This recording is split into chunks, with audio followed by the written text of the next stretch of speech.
So welcome back to the channel guys. आज हमारे सामने जिमनी का जेटा वेरिएंट, बेस वेरिएंट। आज हम बात करने वाले हैं इसके कुछ पॉजिटिव और नेगेटिव्स के बारे में कि क्या आपको जिमनी जेटा वेरिएंट में पॉजिटिव पॉइंट्स मिलते हैं, क्या नेगेटिव पॉइंट्स मिलते हैं, और साथ ही साथ देखते हैं कि इसके अंदर आपको फीचर्स क्या मिलते हैं। सबसे पहली बात अगर मैं बात करूँ तो फ्रंट लुक काफ़ी अमेजिंग है इस कार का। जिमनी का रोड प्रेजेंस काफ़ी अच्छा है। पहले अगर मैं आपको बताऊं इसके अंदर पॉजिटिव फीचर्स के बारे में, तो पॉजिटिवनेस के अंदर मैं किसी और गाड़ी से कंपेयर करूं तो इसके अंदर हमें 4 सिलेंडर का इंजन मिलता है 1500 सीसी का, जो काफ़ी एक अच्छा टॉर्क वैल्यू प्रोड्यूस करता है। 103 bhp और 134 Nm का टॉर्क के प्रोड्यूस कर देता है। काफ़ी अच्छा इंजन है। तो इंजन से मुझे कोई ऐसी दिक्कत लगी नहीं, पावरफुल है।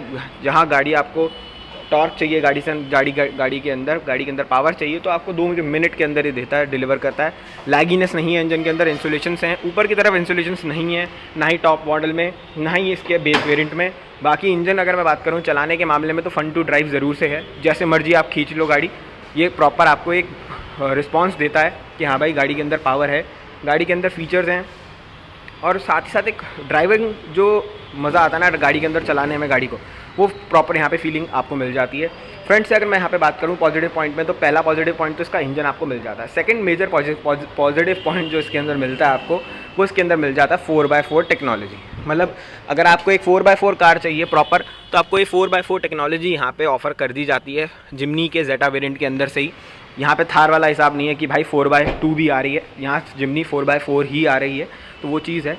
बट अगर यहाँ पे मैं बात करूँ तो आपको सेकंड मेजर पॉइंट यहाँ पे मिल जाता है पॉजिटिव पॉइंट कि हाँ भाई अगर आप थार से डायरेक्ट कंपैरिजन कर रहे हैं ना जिमनी का, कि अगर थार या फिर जिमनी में कौन सी लेनी है, तो मेरे हिसाब से ये 2 पॉइंट बहुत ज़्यादा अच्छे हैं। 1500 सीसी का पेट्रोल इंजन जो कि सिटी में आपको 13 से 15-16 तक की माइलेज आराम से निकाल के दे देता है। वो आपके ड्राइवेबिलिटी पे है कि आप उसको चलाते कैसे हैं। काफ़ी एक अच्छी डिसेंट माइलेज निकाल देती है थार के कंपैरिजन में, क्योंकि थार डीजल में होने के बाद भी अगर डीजल वेरिएंट की बात करूँ तो वहाँ पे भी माइलेज नहीं निकाल पाती। नेक्स्ट पॉजिटिव पॉइंट की, थर्ड पॉजिटिव पॉइंट की मैं बात करूँ यहाँ पे, तो आपको भाई पीछे के दरवाजे मिल जाते हैं। अगर आप एक प्रॉपर फैमिली गाड़ी ढूंढ रहे हैं ना, तो यहाँ पे आपको ये चीज़ बहुत ही ज़्यादा इंपॉर्टेंट मिल जाती है कि आपको इन एंड आउट होना काफ़ी आसान हो जाता है। क्योंकि अगर आप देखें तो काफ़ी आसान है अंदर बैठना, अंदर से बाहर आना। तो अगर हम बात करें जिमनी कंपैरेटिवली ज़्यादा अफोर्डेबल भी है थार से, और 5 डोर थार वैसे भी आपको पता है काफ़ी कॉस्टली निकल के आई है जिमनी के कंपैरिजन में। और कहीं ना कहीं रिलायबिलिटी में भी बहुत मेजर फ़र्क दोनों गाड़ियों में देखने को मिलता है कि यार जिमनी लेनी है, थार लेनी है। मारुति की रिलायबिलिटी ज़्यादा अच्छी है, मारुति की सर्विस ज़्यादा अच्छी है, मारुति के प्रोडक्ट्स ईजिली मिल जाते हैं मार्केट के अंदर, और जिप्सी के बाद जिमनी की रिलायबिलिटी वो चीज़ अच्छी है ही है। नेक्स्ट अगर मैं पॉजिटिव पॉइंट की बात करूँ, फोर्थ पॉजिटिव पॉइंट की, तो ये जो बूट अगर आप देख रहे हैं ना इसका, जैसे ही मैंने खोला पहली बात तो ये अपने आप खुल जाता है। नेक्स्ट जो चीज़ मिलती है आपको 208 लीटर की यहाँ पे आपको बूट स्पेस मिल जाती है, जो इतनी ज़्यादा अच्छी है कि 4 बंदों का लगेज आराम से लेके जाएगी। सीट फोल्ड करने की कोई ज़रूरत नहीं है, कोई कैरियर लगाने की ज़रूरत नहीं है, ऊपर कुछ भी करने की ज़रूरत नहीं है इस गाड़ी के अंदर, और आपको एक काफ़ी अच्छी बूट स्पेस मिल जाती है। 12 वोल्ट का चार्जिंग सॉकेट यहाँ पे मिलता है, लैंप मिल जाता है, बूट लैंप आपको, जो इसके अंदर आपको स्टेपनी का जो भी सामान मिलता है, मतलब जैक से लेके आपको टूल से लेके वो सारी प्लेसमेंट आपको यहाँ पे इसके अंदर दे दी जाती है। तो ये चीज़ काफ़ी अच्छी है कि आपको प्रॉपर प्लेसमेंट दी जाती है सारी चीज़ों की। और साथ ही साथ अगर मैं यहाँ पे बात करूँ तो एक काफ़ी अच्छा डिसेंट साइज़ ऑफ अमाउंट में आपको यहाँ पे बूट स्पेस ऑफर कर दिया जाता है। थार के अंदर पीछे में एक कमी है, उसका यहाँ पे पॉजिटिव पॉइंट नेक्स्ट बन जाता है। फिफ्थ पॉजिटिव पॉइंट, यहाँ आपको बैक वाइपर मिल जाता है, थार के अंदर बैक वाइपर नहीं है। और बारिश के टाइम पे भाई पर्सनली मैं एक्सपीरियंस कर चुका हूँ ये चीज़, बैक वाइपर बहुत ज़्यादा ज़रूरी है आज के टाइम पे। अब जिन गाड़ियों में पहले नहीं था, बट आज के टाइम पे अगर मैं बात करूँ तो बैक वाइपर बहुत ही ज़्यादा एक इंपॉर्टेंट गेम प्ले करता है अगर आप गाड़ी को बारिश के टाइम पर चला रहे हैं।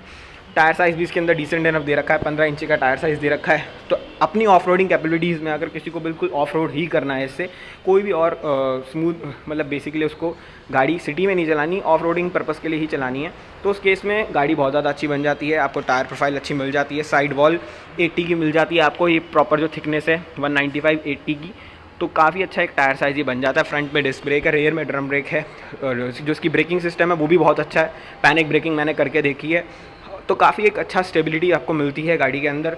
गाड़ी डिसबैलेंस नहीं होती हाई स्पीड पे, और 100 से ऊपर भी मैंने चला के देखी है, 100, 110, 120 भी चला के देखी है हाईवे पे, तो कोई दिक्कत मेरे को ऐसा लगी नहीं कि हाँ भाई गाड़ी में अंदर डिसबैलेंस हो रहा है, या फिर थार के अंदर जो प्रॉब्लम है कि गाड़ी के अंदर हवा आ रही है कहीं से, तो वो चीज़ है कि इसके अंदर वैसी कोई प्रॉब्लम्स नहीं है। लास्ट एक पॉजिटिव पॉइंट की यहाँ पे अगर मैं बात करूँ तो आपको यहाँ पे ये जो ऊपर आप रूफ देख रहे हैं ना, ये मेटल में मिल जाती है। ये एक बहुत ही ज़्यादा बड़ा पॉजिटिव पॉइंट है, क्योंकि थार के अंदर जो आपको रूफ़ मिलती है वो एक आपको प्लास्टिक रूफ़ मिलती है, चाहे आप ABS कह लो, बट है तो एक प्लास्टिक मटीरियल ही, मेटल मटीरियल तो है नहीं।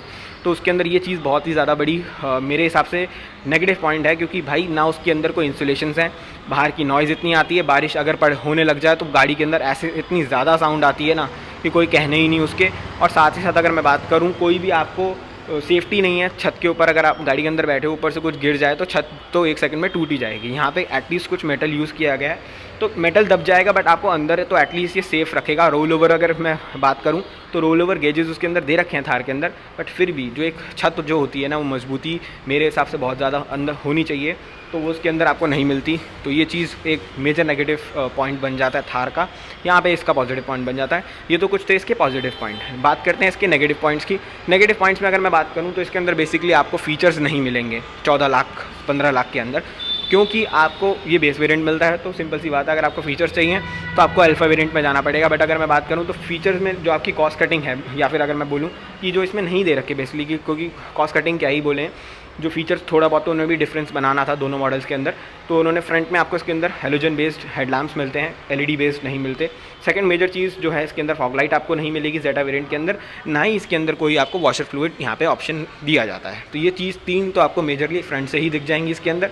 नेक्स्ट जो चीज़ साइड में बात करूँ तो इसके अंदर अलॉय व्हील्स आपको यहाँ पे नहीं मिलेंगे देखने को, यहाँ पे आपको स्टील व्हील्स ही मिलेंगे।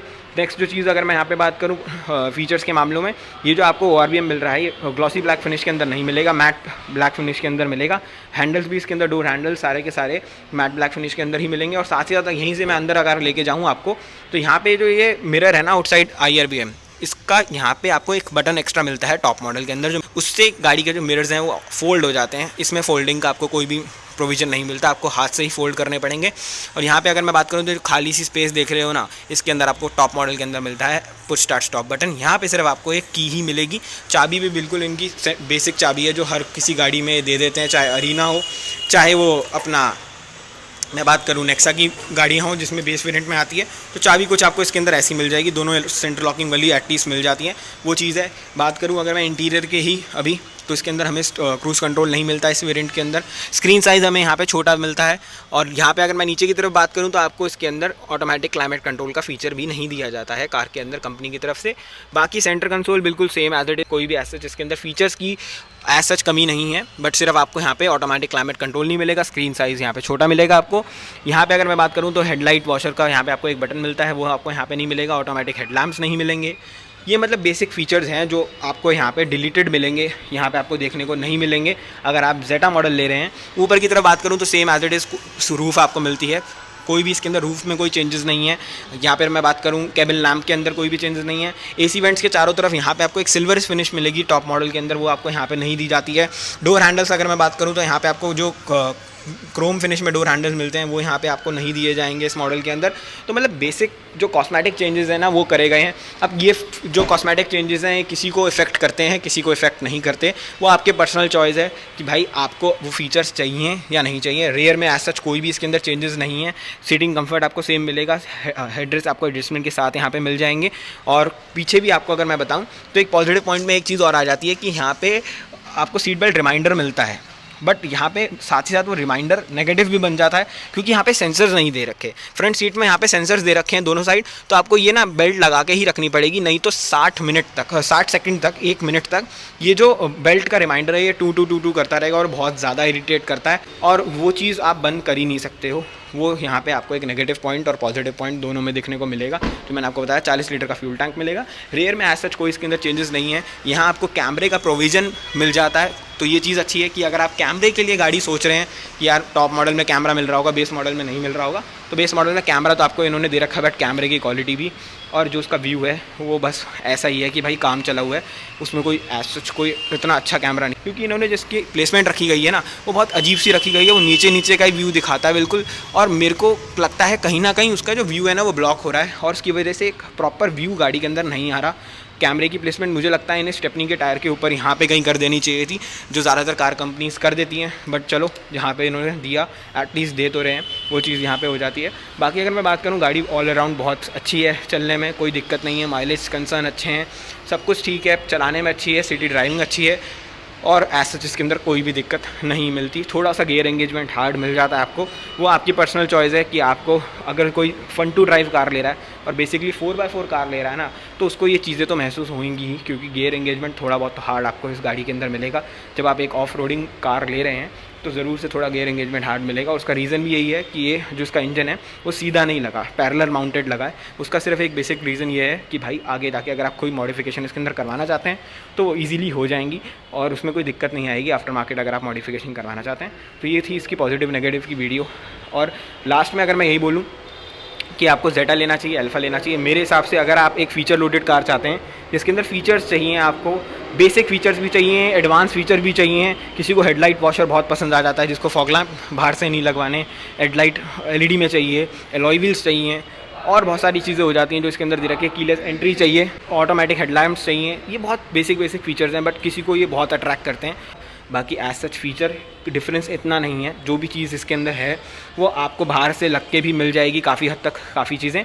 तो वो चीज़ आपके ऊपर है कि आप इसका टॉप मॉडल लेना चाहें या फिर बेस मॉडल। आपके बजट के ऊपर है बेसिकली कि आपका बजट कितना है गाड़ी को लेने के लिए। तो इस वीडियो को यहीं खत्म करते हैं। वीडियो पसंद आए तो वीडियो को लाइक करना, शेयर करना, चैनल को सब्सक्राइब करना। ऐसी और इन्फॉर्मेटिव वीडियो के साथ मिलते रहूँगा। टिल देन इस वीडियो को देखने के लिए थैंक यू सो मच।